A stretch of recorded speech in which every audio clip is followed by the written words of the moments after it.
আসসালামু আলাইকুম বন্ধুরা, আজকে আমার কাজের অবস্থা খারাপ। তোমরা দেখতে পাবে আমি সারাদিন কিরকম কাজ করেছি। আর হ্যাঁ, এই ল্যাবের কথা তো বাদই দাও। তো সকালে উঠেই 4 জনের রক্ত টেনে নিই এবং এই রক্তগুলো আমাকে এখন টেস্ট করতে হবে। তো তোমাদেরকে দেখিয়ে দেবো আমি কিরকমভাবে টেস্ট করি। তো প্রথমে যে ওই পেশেন্টগুলোর নাম আমি এই খাতায় লিখে দেবো, কারণ তখন পরে আমি চিনতে পারবো না যে কোন রক্তটা কার। এই জন্য আমি এগুলোর নামগুলো আগে লিখে নিই এবং বার করতে হবে আমাকে রিপোর্ট। তো এই দুটো রক্তকে আমি এখন এই মেশিনে ঘোরাবো। তো এটার নাম সেন্ট্রিফিউজ। তো এখানে ব্লাড ভরে দিলে কি হয়, ব্লাড আর যেটা উপরে সেরাম তোমরা যেটা পানির মতো দেখতে পাও সেটা আলাদা হয়ে যায়। তো আমাদের রক্ত তো পানিও থাকে, প্লাস অনেক কিছু থাকে, প্লাজমা থাকে। তো সেগুলো তোমাদেরকে আমি দেখাবো। দেখো কত হাওয়া আসছে এই ভিতর থেকে। এক কাজ হচ্ছে না আর একের দিয়ে কাজ বেড়ে যাচ্ছে। তো দেখো এখানে কত আবর্জনা, আমাকে এগুলো পরিষ্কার করতে হবে। সাথে সাথে এই যে কাঁচ দেখছো না পাশে, এই সব কাঁচগুলোকে আমাকে ধুতে হবে, কারণ এই কাঁচগুলো আমার এখন নেই। তো এগুলোকে আমাকে পরিষ্কার করতে হবে ধুয়ে। তো এগুলোকে আমি কি করবো, এখন সবকে বাছছি, ঠিক আছে। মানে মোটা কাজ পাতলা কাজ আছে, আমি দুরকম কাজকে আলাদা করে এগুলো এখন এই মগে পানি ভরে দেবো। ওর সাথে একটা কেমিক্যাল দেবো, না তো কাজ হবে না। তো এই দেখো এটা সেই কেমিক্যাল যেটা দিয়ে আমি পরিষ্কার করি। তো এই কেমিক্যালটা আমি এখন এই মগের ভিতরে ঢেলে দেবো।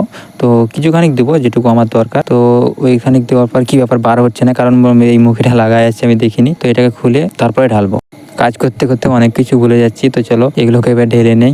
আর বন্ধুরা, এটা কিন্তু বেশি পরিমাণে নিলে হবে না, কারণ এটা যদি বেশি পরিমাণে ঢেলে নিই না, তো এটার ফ্যান মেটাতে পারবো না, কারণ প্রচুর ফ্যান হয়। এক ফোঁটা যদি মেঝেই পড়ে যায় তো সারাদিন ডট ঢেলেও ওই মেঝে থেকে ফ্যান মানে মেটাতে পারবে না, এমন ব্যাপার। তো এটা কিছু পরিমাণে নিয়ে এলাম। এর ভিতরে কিনবো ডেটল দেবো খানিক, যেটা ডেটল সলিউশন লিকুইড টাইপের পাওয়া যায়। তো কোথায় রাখা আছে রে বাবা?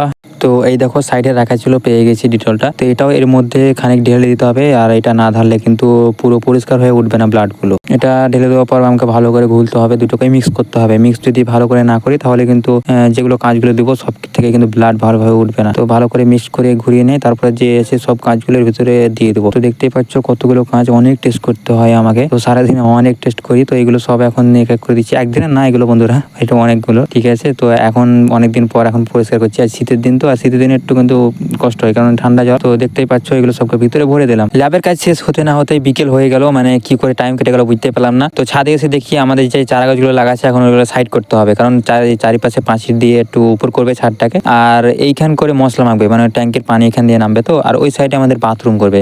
তো মেন কারণ বাথরুমটা করার জন্য এখান দিয়ে বালি নিয়ে যাবে। তো বালি এখান দিয়ে নিয়ে গেলে তো গাছ ফাছ থাকলে হবে না, সব ভেঙে দেবে। আর ওখান থেকে ইটগুলো এই ছাদ দিয়ে নিয়ে যাবে। তো সেই জন্য আমাদেরকে বললো যে এগুলো সরিয়ে নিতে মিস্ত্রিরা। আর ওই জায়গা আছে দেখছো, ওই জায়গাতে হবে বাথরুম। তো ওই বাথরুমটা ওখানে হবে। তো মশলা এই সাইডে মাখবে, এই জন্য আমাদেরকে বলেছিল মিস্ত্রি যে এই কাজগুলোকে সরিয়ে নিও, না তো ভাই ইট মিট পড়ে গিয়ে ভেঙে গেলে তোমাদেরই লস। আর এগুলোর দাম কিন্তু খুব, এই টপগুলোর দাম 150-200 টাকা। তো এগুলোকে এখন সরিয়ে নেবো। তো ফাইনালি সরিয়ে নিয়েছি। তো এখন তোমাদেরকে জায়গাটা দেখায়, এই দেখো এই জায়গাটাই হবে আমাদের চেম্বার।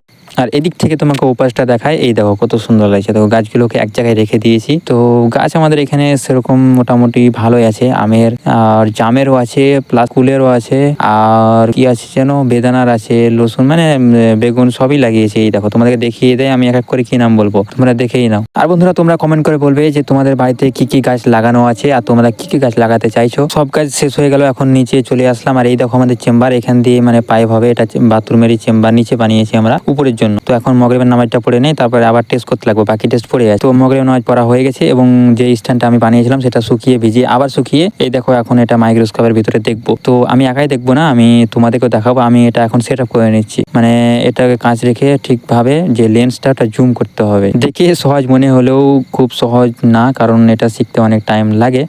তো আমার দেখা হয়ে গেছে, এখন তোমাদেরকে দেখাই যে এখান থেকে এটা দেখতে কিরকম লাগে। অবশ্য আমি ভালো করে দেখাতে পারবো না, কারণ ক্যামেরা হিলছে তো এদিক ওদিক, আর এটা খুব ছোট জায়গা। তো এই দেখো এই যে তোমরা দেখতে পাচ্ছ যেগুলো রঙিন রঙিন হয়ে আছে না, সেগুলো হচ্ছে আমাদের WBC, যেগুলো ব্যাকটেরিয়ার প্রতি লড়াই করে। সারাদিন টেস্ট করছিলাম এর ভিতরে, তাই আমার বউ আমার জন্য নিয়ে চলে এসেছে রুটির টোস্ট। তো এগুলো এখন বসে বসে খাবো। আর তোমরা ভিডিওটাকে লাইক আর চ্যানেলটাকে সাবস্ক্রাইব করে নাও, আর তোমরা কিছু গিয়ে খাওয়া দাওয়া করে নাও। তো বাই বাই, দেখা হবে নেক্সট ভিডিওতে।